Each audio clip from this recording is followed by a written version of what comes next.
नमस्कार. संविधान विचार मंच आयोजित भीमपुत्र आयडॉल 2025 ह्या पुरस्कारासाठी ज्यांची निवड करण्यात आलेली आहे अशा मान्यवरांशी बोलण्याचा, त्यांच्याशी गप्पा मारण्याचा हा कार्यक्रम आहे. ह्या कार्यक्रमामध्ये आज आपण ज्यांना भेटणार आहोत ते आहेत स्वयंप्रभा मोहिते पाटील. त्यांच्या नावामध्येच त्यांच्या कामाचं वैशिष्ट्य लपलेलं आहे. स्वयंप्रभा हे त्यांचं नाव आहे. स्वयंप्रभा म्हणजे स्वतःच्या तेजाने विकसित होणाऱ्या किंवा स्वतःच्या तेजाचं दर्शन घडवणाऱ्या, ज्या दुसऱ्यावरती अवलंबून नाहीत अशा त्या स्वयंप्रभा आहेत. आणि त्या स्वयंप्रभा मोहिते पाटील यांनी जवळजवळ 1990 पासून सामाजिक कार्यामध्ये जे काम केलेलं आहे त्याच्याबद्दल आपण जाणून घेणार आहोत. त्यांच्या वैयक्तिक आयुष्याबद्दल जाणून घेणार आहोत. तर असं अकलूजच्या मोहिते पाटील घराण्यातल्या स्वयंप्रभा मोहिते पाटील आपल्या सोबत आहेत. त्यांच्याशी आपण गप्पा मारतो. नमस्कार. त्यांनी मगाशी आम्हाला सांगितलं की सगळे त्यांना मम्मा म्हणतात काय, पण आपण मात्र त्यांना स्वयंप्रभा देवी या नावाने आता ह्या संबोधतो. तर ताई, आपल्याला सुरुवात जी करायची आहे ती तुमच्या लहानपणापासून किंवा माहेरपासून. तर तुम्ही आता ह्या मोहिते पाटीलचं जे घर आहे सगळ्या महाराष्ट्रात परिचित असं एक राजकीय घर आहे, पण तुमचं माहेर कसं होतं, तिथली शैक्षणिक पार्श्वभूमी काय होती त्याबद्दल थोडं सांगा. माझं माहेर सरदार माल्यांचं, त्यांचं मूळचं गाव सातारा जिल्ह्यातील रहमतपूर आहे. पण ही माने कुटुंब जवळजवळ 3 पिढ्या बडोद्यामध्येच राहिलं. म्हणजे बडोद्याचे नरेश सयाजीराव गायकवाड यांच्या आई जमनाबाई राणीसाहेब यांचं माहेर आणि माझं माहेर एकच. पण नंतर माझे पप्पा शेती करण्याच्या निमित्तानं गावी परत आले आणि तिथं स्थायिक झाले. माझे काका बडोद्यामध्ये इंजिनियर होते, पण ते पूर्ण गांधीवादी विचारसरणीचे. अच्छा अच्छा. शहर सोडून गावाकडे चला आणि गावाचा विकास करा त्या विचारसरणीने भारावून जाऊन तेही रहमतपूरला येऊन राहिले. आमचा प्रचंड मोठा वाडा होता. माझ्या आई आणि काकी सख्या बहिणी सख्या जावा. त्यामुळे घरातलं वातावरण एकदम प्रेमळ आणि संस्कारी होतं. मला कधीही आठवलं नाही की माझे काका माझ्या वडिलांनी मला 4 मुली आहेत असं कधी म्हटलेलं. उलट कोणी आलं तर ते अगदी आवर्जून सांगायचे, अभिमानाने सांगायचे, माझ्या ह्या 4 मुली म्हणजे माझी 4 मुलं. चांगल्या वातावरणात, हेल्दी वातावरणात आम्ही वाढलो. आणि जे माझ्या आई वडिलांनी संस्था चालवल्या, शैक्षणिक संस्था चालवल्या, त्यातच मी शिकले. जेव्हा माझे वडील काका गावी आले होते तेव्हा पाणी तिथं नव्हतं, इलेक्ट्रिसिटी नव्हती, रस्ते नव्हते. माझ्या काकांनी प्रयत्न करून गावामध्ये ते सर्व निर्माण केलं. आणि ते जे शाळा कॉलेजेस चालवायचे त्या शाळा कॉलेजमध्येच मी शिकले. राधाकृष्ण स्वामी विद्यालयात मी तिथं शिकले. पुढचं कॉलेजचं शिक्षण घ्यायला मी कराडला गेले. यशवंतराव चव्हाण सायन्स कॉलेजमध्ये शिकले आणि परत MSW करायला साताऱ्यात गेले. MSW तिथं केलं आणि MSW करत असतानाच माझं लग्न ठरलं. मोहिते पाटलांची लोक मला पाहायला आली आणि लग्न ठरूनही गेलं. 1987 मध्ये माझं लग्न झालं. अच्छा. माझे पती उदयसिंह मोहिते पाटील हे कर्तृत्ववान व्यावसायिक होते. राजकारणापासून ते अलिप्त होते. आणि शंकरराव मोहिते पाटलांचा असा नेहमी विचार होता की मुलीकडच्या लोकांना कधी त्रास द्यायचा नाही. मग त्यांनी आम्हाला हुंडा मागितला नाही, त्यांनी कोणालाच हुंडा मागितला नाही. अगदी म्हणजे मुलगी आणि नारळ घेऊन त्यांनी लग्न केलं. माझ्या काकांनी फक्त सालंकृत कन्यादान केलं. आपण आता सांगितलं त्याच्यामध्ये MSW चा उल्लेख झाला. MSW हे मुळातच समाजसेवा करण्यासाठीचं शास्त्र आहे. पण तुम्ही जे तुमचा सगळं कामाचा आवाका आहे तो जो पाहिला, तर तुम्ही शैक्षणिक क्षेत्र असो, आध्यात्मिक क्षेत्र असो, महिलांचं क्षेत्र असो, रोजगाराचं क्षेत्र असो, अशा जेवढं पर्यावरणाचं क्षेत्र असो, या सगळ्या क्षेत्रामध्ये सतत काही ना काहीतरी करत आला. आणि हा 1990 पासून जे तुम्ही प्रौढ साक्षरतेपासून जे सुरू केलं ते आजपर्यंत तुमचं काम चालू झालेलं आहे. तर ही प्रेरणा कुठनं आली? त्यातला एक तुम्ही रस्ता कदाचित तो MSW चा त्यासाठी घेतला असेल, पण हे कशी प्रेरणा तुमच्यामध्ये आहे त्याच्याबद्दल थोडं ऐकायला आवडेल. नाही, हे करायला ना खरी विल पॉवर लागते. माणसाचं पिंड तसं लागतं. मी तुम्हाला सांगितलं ना, माझ्या काकांच्या वडिलांची शैक्षणिक संस्था होत्या आणि त्याच्या पुढेच आमचा 3 मजली एक वाडा होता. तर पंचक्रोशीतील जे गरजू गरीब विद्यार्थी असतील ते काका वर 3ऱ्या मजल्यावर ठेवायचे, शिक्षणासाठी ठेवायचे. मग त्यांना सगळ्या मदती काका द्यायचे आणि आम्ही पण त्यांचे युनिफॉर्म्स, त्यांना थोडीशी पुस्तकं ही द्यायचीच, असा अलिखित आमच्या घरचा नियम होता. कदाचित ते संस्कार माझ्यावर होत गेले. आणि वाड्यामध्ये खूप मोठ्या मोठ्या लोकांची उठबस पण असायची. राजकीय लोक यायचे, कलावंत यायचे, साहित्यिक यायचे. मला आठवते त्यावेळी यशवंतराव चव्हाण, राजाराम बापू पाटील, अभयसिंह राजे तर बऱ्याच वेळा यायचे. शांताबाई यायच्या, शांता शेळके यायच्या, जगदीश खेबुडकर. आणि ह्या लोकांच्या बरोबर बसून त्यांचे विचार ऐकून कदाचित मला साहित्य आणि कला याची आवड निर्माण झाली. माझे काका फार विद्वान होते. पुस्तकाची अफाट आवड. पहाटे 4ला ते उठायचे आणि उठून टेबलावर बसायचे की सगळी पुस्तकं अशी टेबलावर असायची. आणि मग एक किटली चहाची भरून यायची. मग चहाचे घोट घेत घेत त्यांचं वाचन सुरू असायचं. आणि ते वाचन करता करता बऱ्याचशा मुद्द्यावर ते आमच्याशी डिस्कस करायचे. आणि तो एक विचार, त्यांचे विचार ते मनात असे बिंबले गेले. त्यावेळी माझ्या काकांची खोली म्हणजे मला एक अलिबाबाची गुहा वाटायची. खूप पुस्तकं असायची, भरपूर वाचायचं. त्या पिरियडमध्ये खूप वाचन झालं माझं. पण लग्नानंतर मी शिवरत्न बंगल्यामध्ये आले, मोहित्यांच्या शिवरत्न बंगल्यामध्ये आले. तुम्हाला माहित असेल, शिवरत्न बंगला म्हणजे अफाट मोठा बंगला आहे. हे मोठं असं चौक, मोठा डायनिंग हॉल. म्हणजे माझे काका जेव्हा हा बंगला बघायला इथे आले तेव्हा आठवड्याभर त्या डायनिंग हॉलची चर्चा चालू होती. एवढा मोठा डायनिंग हॉल, एक मोठी पंगत बसली, एवढा मोठा डायनिंग हॉल. मी खरं तर आनंदी होते की मी इथं राहीन. पण काय झालं, 3ऱ्या दिवशी माझी रवानगी शिवरत्न बंगल्यापासून जवळ असणाऱ्या एका छोट्या रूम मध्ये झाली. खरं तर मी गडबडले. माझ्या अपेक्षेमध्ये ते बसणार नव्हतं. मला तेव्हा कळलं की माझे पती उदयसिंह हे अतिशय स्वाभिमानी. त्यांनी माझ्या सासूबाईंकडून, आम्ही त्यांना अक्का म्हणायचो, 10,000 रुपये उसने घेतले आणि रस्त्याची कंत्राट घ्यायला सुरुवात केली. शिवरत्न कन्स्ट्रक्शन नावाची एक छोटी कंपनी सुरू केली. त्यांचं म्हणणं असं की मी स्वाभिमानाने जगणार, माझा जो पैसा असेल त्यात मी जगणार. खरं हे ऐकल्यावर ना माझ्या पायाखालची जमीन हादरली. पण मी प्रचंड पॉझिटिव्ह होते. ईश्वरावर माझा विश्वास होता आणि पतीच्या कर्तृत्वावर देखील माझा विश्वास बसला होता. मी ठरवलं की त्यांच्या मतांचा मान राखायचा. मी आहे ते स्वीकारलं. आणि एक ते डेल कार्नेगीचं एक वाक्य आहे ना, की नशिबाने तुम्हाला आंबट लिंबू दिलं तर त्याचं सुंदर सरबत तुम्हाला करता आलं पाहिजे. हे जाम डोक्यात बसलं होतं. मी सगळ्या गोष्टी स्वीकारत गेले.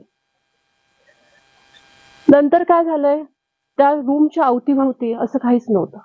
एक शेजारी चाळ होती कामगारांची, मागं कोंबड्यांचं खुराड. मी एकटेच असायचे. नामस्मरणाची अतिशय मला आवड होती. नामस्मरण आणि पोथी वाचन यात वेळ जायचा. बऱ्याच वेळा मी निसर्गात यायचे, निसर्गाशी बोलायचे. झाडांशी कोण बोलायला नव्हतं, झाडांशी बोलायचे, पक्ष्यांशी बोलायचे. आणि शेजारी जे लेबरच्या रूम्स होत्या, तिथल्या बायका बाळंतपणाच्या वेळी काय करायच्या, बाहेर यायच्या, पाणी गरम करायला ठेवायच्या. बाळंतपणाची वेळ आली की आत जायच्या. बाळंत झाल्यावर नाळ दगडाने तोडायच्या किंवा सुरीने तोडायच्या. परत बाळाला घेऊन यायच्या, गरम पाण्याने आंघोळ घालायच्या. हे सगळं मी बघत होते. असं मन गलबलून जायचं. ऍक्च्युली इथं ग्रामीण रुग्णालय होतं, पण तिथं जायची त्यांची मानसिकता नव्हती.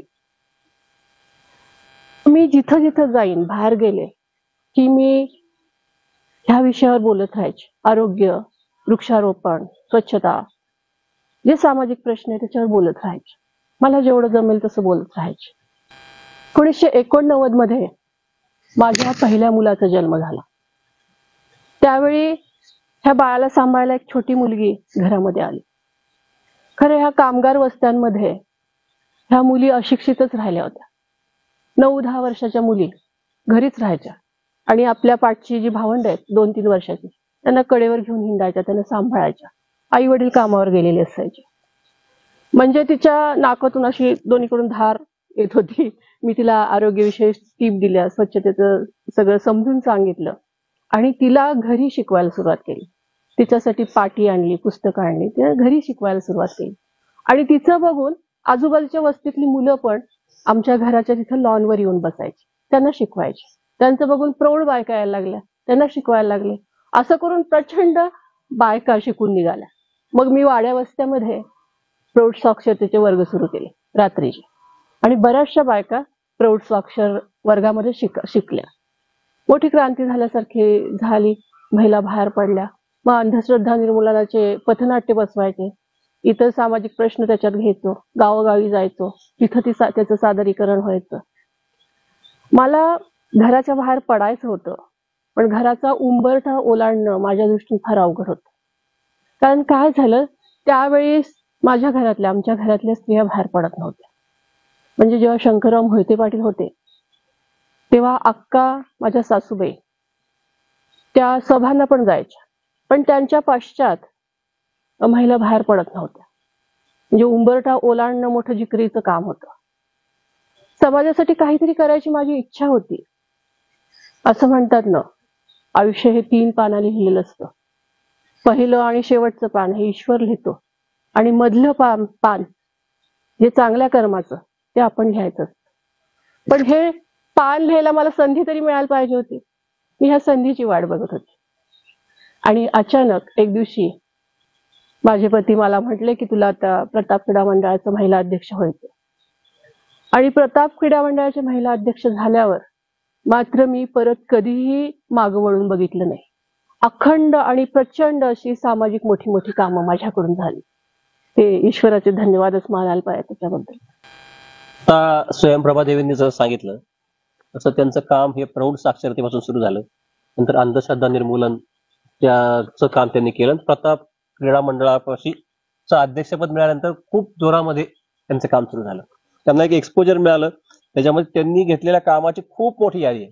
प्रताप क्रीडा मंडळामध्ये त्यांनी मॅरेथॉन भरवली महिलांसाठीची, आरोग्य शिबिरं घेतली, दिव्यांग, विधवा आणि परित्यक्त्यांना हाताला काम दिलं. ह्यानंतर त्यांनी शिवशंकर कोऑपरेटिव्ह बाजार याची स्थापना केली. शिवकीर्ती महिला लघु उद्योगाची स्थापना केली. मसाला उद्योग केला. ह्याच दरम्यान बिझनेस महाएक्स्पो केला. आदिवासींसाठी काम केलं. गोविंद आश्रम सारखा वृद्धाश्रम काढला, त्याला इमारत बांधून दिली. एडग्रस्त मुलांसाठी इमारत बांधून दिली. मोफत अँब्युलन्स चालू केली. अशी ही खूप मोठी यादी आहे. ह्या यादीमध्ये कदाचित अनेक कामं सांगायची राहिली असतील, परंतु थोडक्यात असं त्यांच्या कामाचं वर्णन करता येईल की जिथं गरज असेल, जिथं गरजू माणूस दिसेल तिथं त्यांनी आपला हात दिला आणि त्याला मदतीचा हात देऊन काहीतरी सामाजिक काम आपलं पुढे नेलं. तर आता त्यांना मला हा प्रश्न विचारायचा की कामाची यादी खूप मोठी आहे, सगळ्याचा आपण कितपत एका मुलाखतीत घेऊ शकू, पण ह्यातली तुम्ही एक आठवण आता त्या एका मुलीची सांगितली, तसं ह्या सगळ्या प्रवासामधल्या काही आठवणी तुम्हाला आठवतात की ह्या गोष्टी ह्या कामामध्ये मला म्हणजे हृदयाला भिडलेल्या अशा काही आठवणी आहेत का? आता हे जवळजवळ 35-36 वर्षाचं काम आहे. आठवणी तर खूप आहेत, पण मला आठवतं 2005 साली स्वयंसिद्धेश्वर मंदिराची प्राण प्रतिष्ठापना होती. त्यावेळी बरेचसे संत मंडळी आली होती, राष्ट्रीय संत पण होते. आणि अकलूजमध्ये लावणीची अतिशय आवड, म्हणजे लावणीला इथं राजाश्रयच मिळालाय. खरं तर सोलापूर जिल्ह्यातली जनताच लावणीसाठी वेडी. शास्त्रीय नृत्याचं तिथं तेव्हा वेड नव्हतं. शास्त्रीय संगीत लोकांना माहित नव्हतं, आवडायचं नाही. पण त्यावेळी मी खरं तर धाडसच केलं. एक आंतरराष्ट्रीय कलावंत मौलिक शहा म्हणून होते, क्लासिकल डान्सर, त्यांचा कार्यक्रम ठेवला. आणि कार्यक्रम सुरू झाला तेव्हा ऐनवेळी मौलिक शहांनी स्टेजवर प्रोग्राम करायचं नाकारलं आणि मंदिराच्या प्रांगणात म्हणे मी नृत्य करणार. एवढं सुंदर प्रांगण आहे, मंदिर आहे, मी इथं नृत्य करणार.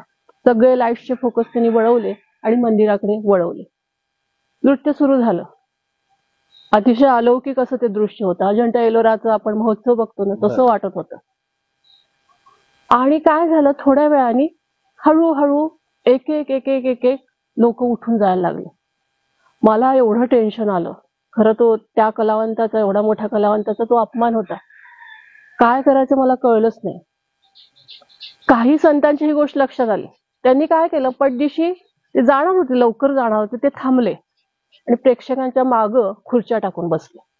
आता संत मंडळी तिथं बसल्यावर, मागं बसल्यावर लोकांना थांबायलाच लागलं आणि तो कार्यक्रम पूर्ण झाला. म्हणजे ग्रामीण भागामध्ये लोकांची रुची बदलणं ही काही सोपी गोष्ट नाही. अगदी बरोबर. दुसरं म्हणजे आम्ही व्याख्यानमाला सुरू केली. ही 30-35 वर्षापूर्वीची गोष्ट आहे. तेव्हा दमा मिराजदार, वपू काळे, शांताबाई, शांता शेळके, हे सगळे मोठे मोठे लोक येऊन गेले. शंकर पाटील जेव्हा आले कथाकथनला, तेव्हा आजूबाजूच्या गावातून ट्रक भरून लोक त्या कार्यक्रमाला आले. पण जशी वैचारिक पातळी वर चढली ना, की लोक यायचेच नाहीत. मग जाऊन बोलवून आणायला लागायचं त्यांना. आमचे मेंबर्स जायचे आणि त्यांना बोलवून आणायचे. आणि ते कार्यक्रम संपताना उठून जाऊ नये म्हणजे हॉलच्या दाराशी असे उभे राहायचे, म्हणजे नाक दाबून कडू औषध पाजल्यासारखं. पण हळूहळू ही रुची पालटत गेली लोकांची. हे कार्यक्रम लोकांना आवडायलाही लागले. ह्याच्यामध्ये तुमचं महिलांसाठीचं काम खूप मोठं आहे. त्याच्यामध्ये तुम्ही काही संस्था अशा उभ्या केल्यात की ज्यातून महिलांना रोजगार मिळेल, ज्यातून महिला उद्योजक उभे राहतील. आता त्याच्यामध्ये उदाहरणच द्यायचं झालं तर ते शिवशंकर कोऑपरेटिव्ह बाजार ही एक जो तुम्ही सुरू केला, त्याच्या अंतर्गत खूप महिलांना काम मिळालं असणार आहे. शिवकीर्ती महिला लघुउद्योग जो सुरू केला, त्यातून अनेक महिलांना काम मिळालं असणार आहे. त्याच्यामध्येच मसाला उद्योग मला वाटतं त्याचाच एक भाग असण्याची शक्यता आहे. बिझनेस महा एक्सपो तुम्ही इथं ऑर्गनाईज केला. तर हे जी महिलांना एक उद्योजक बनवणं किंवा महिलांच्या हाताला काम देणं, तर ह्या संदर्भातलं हे कसं सुरू झालं काम आणि का आता किती त्याचा मोठा आवाका वाढला नंतर? एक दिवशी मी असे हॉलमध्ये घरी बसले होते, त्यावेळी 4 महिला माझ्या समोर आल्या. रडत होत्या त्या, अक्षरशः ओक्साबोक्शी रडत होत्या की आम्हाला काहीतरी हाताला काम पाहिजे, काम पाहिजे. त्या गेल्यावर मी खरंच विचार करायला लागले की ह्या महिलांसाठी काहीतरी करायला पाहिजे. मग त्यावेळी मी शिवकीर्ती महिला उद्योगाची सुरुवात केली.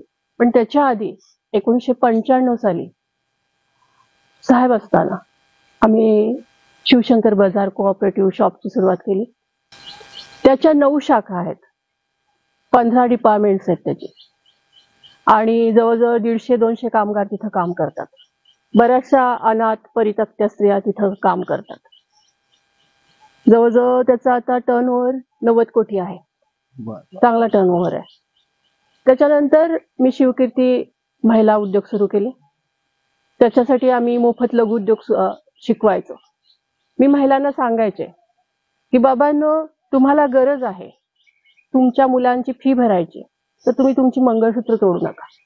ते तुमच्या दृष्टीने फार गरजेचं आहे. तर तुम्ही स्वतःचा शोध घ्या, तुमच्यामध्ये कुठलं कौशल्य आहे ते ओळखा आणि ते डेव्हलप करा आणि स्वतःच्या पायावर उभा राहा. आज कित्येक महिला हे लघु उद्योग करतात. एक चांगला प्लॅटफॉर्म त्यांना मिळालाय शिवशंकर बाजारचा. ऑनलाईन बिझनेस करतात त्या आणि स्वतःच्या पायावर उभा आहे. आणि मला खरंच समाधान आहे त्याच्यात. मला आठवतोय ह्याच्या शिवशंकर बाजारच्या संदर्भातला एक प्रसंग.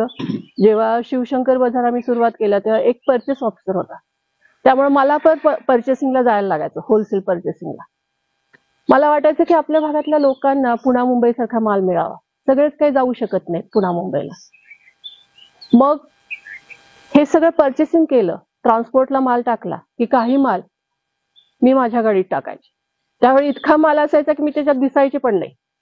म्हणजे आमचे साहेब मला म्हणायचे ओझ्याचं गाडं, म्हणजे कौतुक होतं त्याच्यामध्ये. पण आज जेव्हा एखादी नऊवारी नेसलेली ग्रामीण स्त्री नथ घातलेली कम्प्युटर समोर उभी राहते आणि म्हणते भाऊ माझं सेव्हिंग किती झालं, तेव्हा मला खरंच माझ्या कष्टाचं चीज झालं असं वाटतं.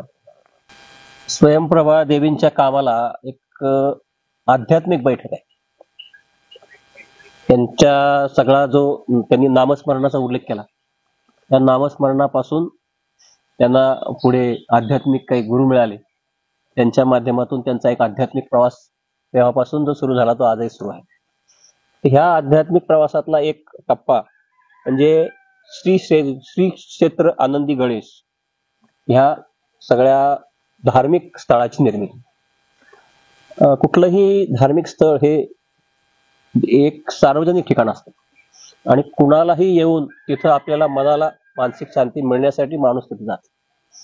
असं एक उत्तम असं धार्मिक स्थळ अकलूजमध्ये आहे आणि तिची उभारणी स्वयंप्रभा देवींनी केलेली आहे. हे एखाद्या ओसाड माळावर असलेलं हे श्री क्षेत्र आनंदी गणेश स्वयं सिद्धेश्वर मंदिर असं त्या ठिकाणी उभं केलं आणि त्याचं नंदनवन केलं आहे. ह्याच्यामध्ये भक्त निवास आहे, ह्याच्यामध्ये कार्यालय आहेत जिथं आपली गरीब लोकांची लग्न कमी पैशामध्ये होऊ शकतात. तिथं एक वाचनालय आहे सर्वधर्मीय, एक्झाम सेंटर आहे जिथं जिथं ज्यांना काही परीक्षा द्यायची, कॉम्पिटेटिव्ह एक्झाम द्यायच्या तर त्यांना तिथं येऊन ते अभ्यास करू शकतात. आणि त्यांना जी पुस्तकं अवेलेबल नाहीत आता जी त्या किंवा ती खरेदी करू शकत नाहीत त्याचा अभ्यास त्या ठिकाणी जाऊन करू शकतात. वाटलं तर घरी घेऊन जाऊ शकतात. यासोबत एक बॉटनिकल गार्डन तिथं उभं केलेलं आहे ज्याच्यामध्ये अतिशय रेअर मधली रेअर अशा ज्या वनस्पती आहेत ज्या तुम्हाला कुठेही जवळपासच्या परिसरात दिसणार नाही अशा वनस्पती तिथे लागवड केलेली आहे. तिथे नक्षत्र बाग आहे, तिथं ओपन जिम आहे. आणखीन ह्या सगळ्या गोष्टी एका जागेवर केलेल्या आहेत त्या धार्मिक स्थळावरती, त्याच्या श्री क्षेत्र आनंदी गणेश. त्यामुळं एखादं धार्मिक स्थळ कसं असावं आणि ते सर्वांग परिपूर्ण कसं असावं त्याचं जर उदाहरण तुम्हाला बघायचं असेल तर तुम्ही ह्या क्षेत्राला नक्की भेट द्या. आणि ह्या क्षेत्र घडवण्यामध्ये महत्वाचं योगदान ह्या स्वयंप्रभा देवींचं आहे. तर आता तुम्हाला ह्याच्या व्यतिरिक्त हे आध्यात्मिक क्षेत्रातलं किंवा ह्या धार्मिक स्थळाच्या उभारणीचं काम तुमचं आहे, त्यासोबत आणखी तुमचं शैक्षणिक क्षेत्रातही तुम्ही काम केलं आहे किंवा साहित्यिक क्षेत्रातही तुमचं काम आहे, तर ह्या सोबत थोडस तुम्ही सांगा. माझी मुलं पुण्यामध्ये शिक्षणासाठी मी ठेवली होती.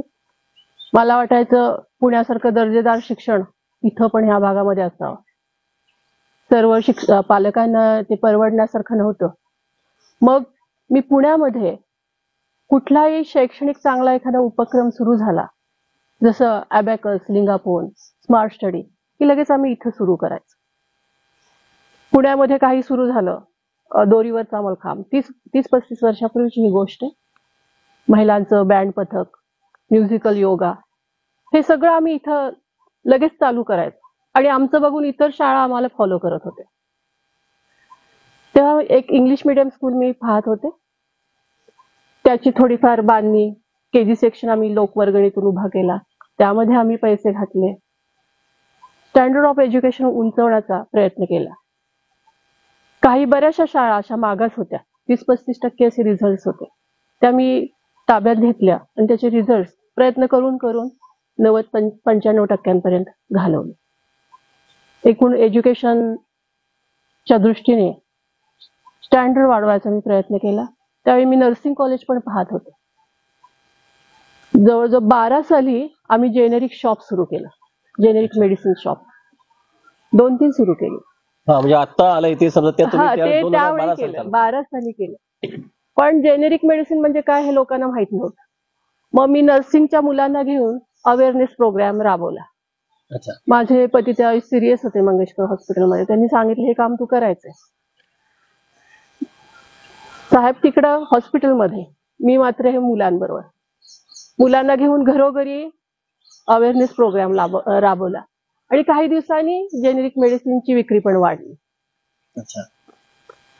आणि आपण साहित्यिक क्षेत्रामध्ये तुमचं काम आहे, तर त्याचं कसं म्हणजे आणि काही साहित्य संमेलन सुद्धा तुम्ही आयोजित केली होती, त्या संदर्भात काय सांगा? हा, व्याख्यानमाला वगैरे सुरू झाल्या इथं. दमा मिराजदार, मोठी मोठी लोक यायची इथं, वपू काळे सगळे येऊन गेले. लोकांना त्यांचे विचार ऐकायला मिळाले, मोठी मोठी काव्य संमेलन व्हायची, लोकांनी एन्जॉय केलं.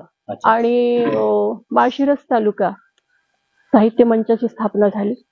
त्या साहित्य मंचाद्वारे बऱ्याच नवोदित साहित्यकांची पुस्तकं प्रकाशित झाली आणि सहकार महर्षी शंकरराव मोहिते पाटील यांच्या चरित्र ग्रंथाचं प्रकाशन होतं. त्यावेळी सगळे मोठे साहित्यिक त्यांची इथं मांदियाळीच लागली होती. लोकांनी तो कार्यक्रम खूप एन्जॉय केला. आणि त्यावेळी त्याचं नियोजन माझ्याकडेच होतं. प्रास्ताविक भाषण पण सुदैवाने मलाच मिळालं होतं. पर्यावरणाच्या क्षेत्रातही तुमचं योगदान चांगलं आहे आणि तुम्ही त्याचे जागरूक आहात थोडक्यात पर्यावरणाच्या बाबतीमध्ये. तर त्याच्याच माध्यमातून वृक्ष लागवड किंवा पर्यावरणाचं संवर्धन या गोष्टीकडे जागरूकतेने तुम्ही लक्ष देतात आणि त्यातही खूप भरीव असं तुमचं काम आहे. तर त्याच्याबद्दल थोडंसं आमच्या प्रेक्षकांना सांगा. वृक्ष खरं तर माझे मित्रच आहेत. त्यांच्या सहवासात तर मी वाढले. बॉटनिकल गार्डन मोठी झाली आहे, नक्षत्रबाग झाली आहे आणि आनंदी गणेशला 9 किलोमीटर जवळजवळ रस्त्याच्या दोन्ही बाजूला दुतर्फा आम्ही वृक्ष लावले मोठे.